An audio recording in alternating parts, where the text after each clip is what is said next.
Et aujourd'hui, on se retrouve ici depuis le centre social Saint-Martin à Saint-Quentin pour une opération qu'on a l'habitude de retrouver ici, le vestiaire solidaire. Et pour en savoir davantage, je suis accompagné d'Annick qui travaille ici dans ce centre social. Bonjour Annick, première question, qu'est-ce que le vestiaire solidaire ? Bonjour, donc le vestiaire solidaire, c'est une action qui est menée par des bénévoles dans le cadre du projet du centre social qui est le développement durable.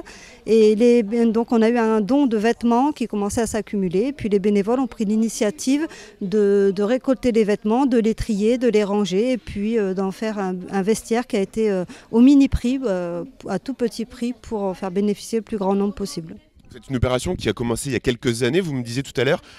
Et est-ce qu'on voit depuis davantage de personnes venir, notamment en raison de l'inflation de la vie actuelle ? Oui, on a des personnes qui viennent souvent à chaque vestiaire, on a des nouvelles personnes qui viennent, qui n'étaient jamais venues, qui viennent pour une première fois. Alors qui peut en bénéficier ? Est-ce que tout le monde peut venir ici ou il faut habiter dans le quartier Saint-Martin ? Non, tout le monde peut en bénéficier, on ne demande pas l'adhésion ou autre, on ne demande pas de où viennent les personnes, c'est vraiment ouvert à tout le monde. Donc alors on voit là sur les images de Mickaël, il y a énormément de vêtements, il y a même des vêtements neufs. C'est quand même super ça d'avoir accès à des vêtements neufs à tout petit prix. Oui, et puis les vêtements sont vraiment triés par les bénévoles. S'ils ne sont pas en bon état, s'ils sont tachés, ils ne sont pas mis au vestiaire, ils sont vraiment recyclés, ils sont mis dans les bennes au relais, mais c'est vraiment des choses de qualité et propres qui sont proposées aux personnes. Alors justement, vous avez embrayé ma question suivante.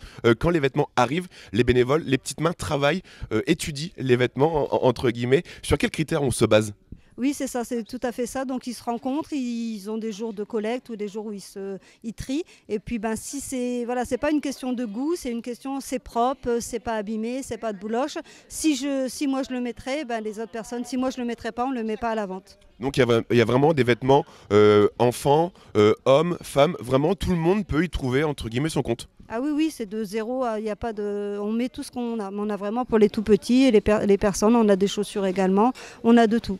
Donc c'est une opération qui a lieu plusieurs fois dans l'année, c'est bien cela ?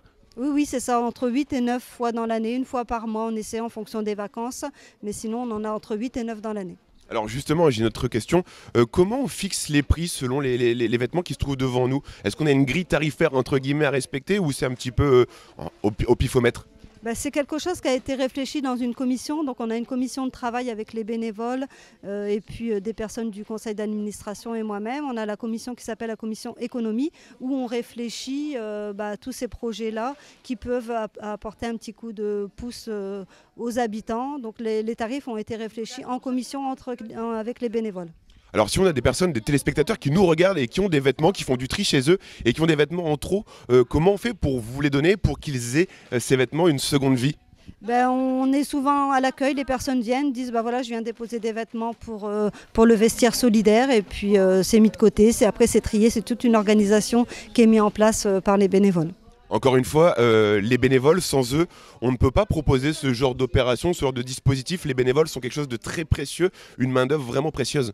Ah oui, parce que moi aujourd'hui, je suis salariée sur cette action, mais après c'est que ça repose que sur des bénévoles. Moi, seule en tant que salariée, je ne pourrais pas mener cette action. Et c'est vraiment aussi une initiative des bénévoles. Alors aujourd'hui, on va faire la transition, elle est un peu compliquée à faire.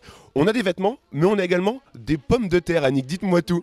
Oui, parce que avec la conjoncture actuelle, on a réfléchi aussi à comment on pourrait apporter un service aux habitants. Et puis on se dit en achetant en grosse quantité, certaines personnes sont seules, ne peuvent pas acheter en grande quantité, ils n'ont pas forcément de voiture pour aller chercher des pommes de terre.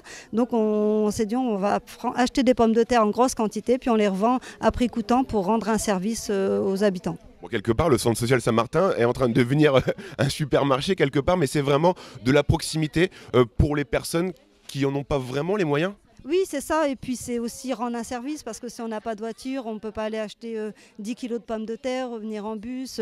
Et on sait que si on achète en grande quantité, c'est beaucoup moins cher qu'au kilo si on va acheter un simple kilo. On voit déjà ce matin, il y a déjà pas mal de monde. Après une journée comme ça, est-ce qu'il nous reste beaucoup de vêtements sur les bras ou beaucoup vont partir dans la matinée ?